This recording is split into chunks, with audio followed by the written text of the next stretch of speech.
என்ற மாணவன் மேடையில பாத்தீங்கன்னா அழுது கொண்டிருந்தான். நான் அங்கிருந்து பார்த்தேன். அந்த தம்பி கிட்ட கேட்டேன், என்ன தம்பி, ஏன் தம்பி அழுதீங்க அப்படின்னு வரும்போது, அண்ணா அந்த மாநாட்டிற்கு மேலே வருவதற்காக இங்கே நின்று கொண்டிருந்தேன். என்னுடைய தந்தை இறந்து விட்டார் என்கின்ற செய்தி எனக்கு பார்த்தாங்க நான் கிடைச்சது 10 நிமிஷத்துக்கு முன்னாடி கிடைச்சது. ஆனாலும் நான் இந்த மாநாட்டிற்கு வீத லீடர்ஸ் இதற்கு போதைக்கு எதிரான இந்த விழிப்புணர்வு பேரணிக்கு மாநாடுக்கு நான் இங்கே வந்து கலந்து கொண்டுவேன் என்று கலந்துட்டு இருக்கேன். ஏன்னா எங்க அப்பாவும் ஒரு விதத்துல குடிமைக்கு அடிமானவர். அதனால இதிலிருந்துனாவது மக்கள் மீண்டு வெளியே வர வேண்டும் என்கின்ற எண்ணத்துல தான் நம் மேடையின் மீது வந்து பங்கேற்று விட்டு இறங்கி கொண்டிருக்கின்றார்.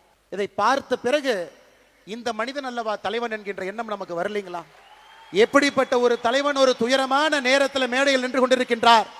அந்த துயரத்தை காட்டாம மேடையில் 5 நிமிடம் இதற்கான பிளட்ஜ் எடுத்துக்கிறார். அதனால கிரீஷனுடைய தந்தை எல்லாம் வல்ல இறைவனுடைய நிழலிலே சென்று இளைப்பாறட்டும், அவருடைய ஆன்மா சாந்தி அடையட்டும்.